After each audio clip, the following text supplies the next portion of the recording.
రేవంత్ రెడ్డి గారి నాయకత్వంలో మేము పనిచేస్తున్నాం, దమ్మున్న నాయకుడు రేవంత్ రెడ్డి, కాంగ్రెస్ పార్టీ ఫ్యామిలీ చాలా స్ట్రాంగ్ ఉంది సార్ అని చెప్తున్నారు. కానీ రానున్న రోజుల్లో ఇక్కడ డబుల్ ఇంజిన్ సర్కార్ రాబోతుంది, బీజేపీ అధిష్టానంలోకి రాబోతుంది, జిహెచ్ఎంసీ ఎన్నికల్లో కూడా ఖచ్చితంగా జిహెచ్ఎంసీ పీఠాన్ని బద్దలు కొట్టబోయేది మేమే, అక్కడ కూర్చునేది మేమే అని చెప్పేసి బీజేపీ చాలా గట్టిగా చెప్తుంది. నేను ఏమంటున్నా అంటే డబల్ ఇంజన్, ఎస్, రేపు సెంటర్లో కాంగ్రెస్, స్టేట్లో మళ్ళీ కాంగ్రెసే, అది డబుల్ ఇంజన్. అది బీజేపీ కూడా సేమ్ చెప్తున్నారు. బీజేపీకి ఏముందండి చెప్పండి, ఏముంది చెప్పనీకి? ఎందుకు లేదంటే అయిపోయింది, ఒకే ఒక ఎమ్మెల్యే స్థానాన్ని 8 ఎమ్మెల్యేలు వచ్చారు. అవునవును, 4 ఎంపీలు ఉన్న వాళ్ళు డబుల్ అయ్యారు. మళ్ళీ చెప్తా సార్, రేట్ ఒకటి. టీడీపీ యొక్క భిక్షాన చుట్టుపక్కల గెలిచిర్రు అంతే అంతే. ఈ టీడీపీ వేసిన భిక్షం, టీడీపీకి జీవసత్తాలు ఉండే అక్కడక్కడ మూలకు లేదా ఆంధ్ర కల్చర్ వ్యవహారాల్లో ఆ జీవసత్తాతో గెలిచి పెద్ద తీస్మార్ ఖాన్ మాట మాట్లాడుతున్నారు. అరే సిట్టింగ్ సీట్ గెలిచిన రాజకీయం మీది మాట్లాడతారు. బీజేపీలో గెలిచిన ఎమ్మెల్యే 4 కాంగ్రెస్ పార్టీ నాయకులే. Congress party last time B form కొట్టిన వాళ్ళు సింపతితో కాంగ్రెస్ పార్టీ నాయకులతో బీజేపీ ఓటేసారా. ఇప్పుడు ఆ 4 గెలవడం తెలుగుదేశం పార్టీ భిక్ష అంటారు. 100% ఇక్కడ ఏడా మన మల్కాజిది కానివ్వండి, షేలింగ్ మన చేవేల కానీ సికింద్రాబాద్ కానివ్వండి,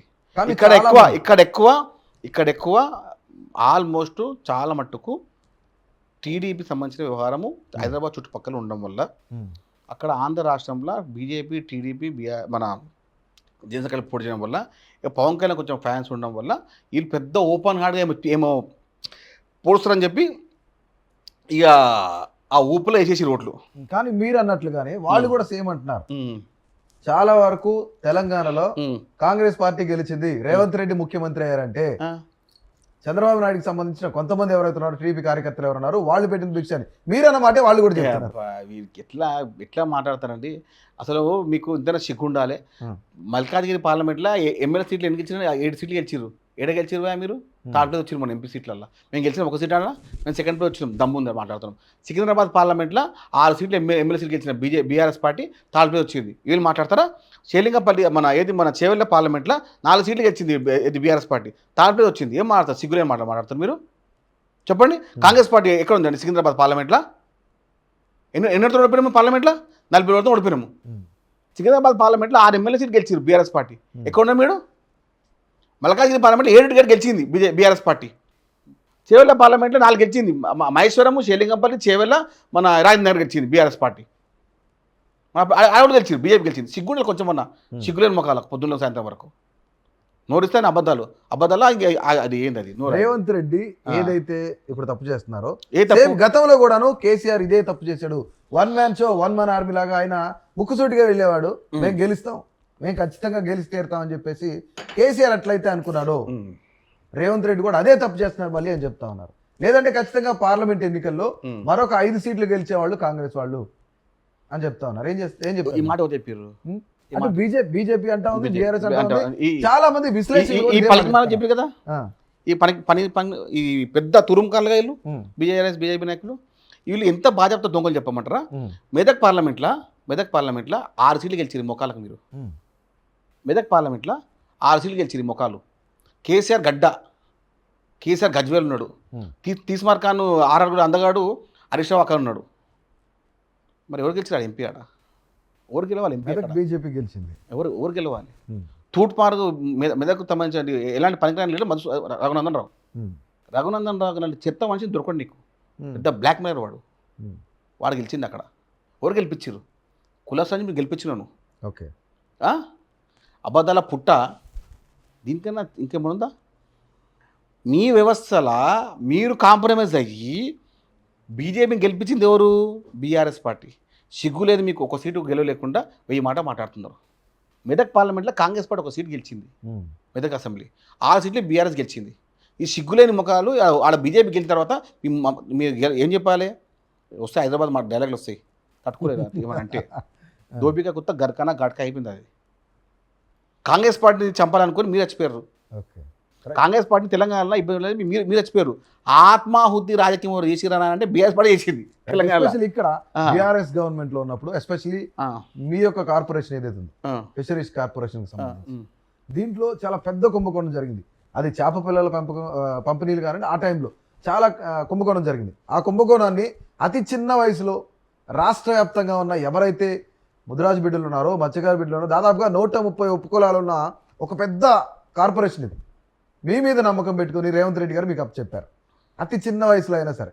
కానీ ఏ విధంగా వాటన్నిటిని బయటికి తీస్తారు, ఏ విధంగా వాళ్ళందరినీ శిక్షించే ప్రయత్నాలు చేస్తారు? సరే, ఇప్పుడు ఏమంటారంటే డిసెంబరు కాంగ్రెస్ పార్టీ వచ్చిన తర్వాత డిసెంబర్ ఫస్ట్ వీక్లో ఆటోమేటిక్గా ఈ వ్యవస్థని మొత్తము ముఖ్యమంత్రి రేవంత్ రెడ్డి గారు, ఆయన మత్స్యశాఖ మంత్రి ఆయనే ఉన్నారు, పోర్ట్ఫోలియో ఆయన దగ్గర ఉంది.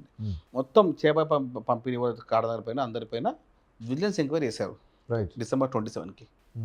ఎంక్వైరీ నడుస్తుంది.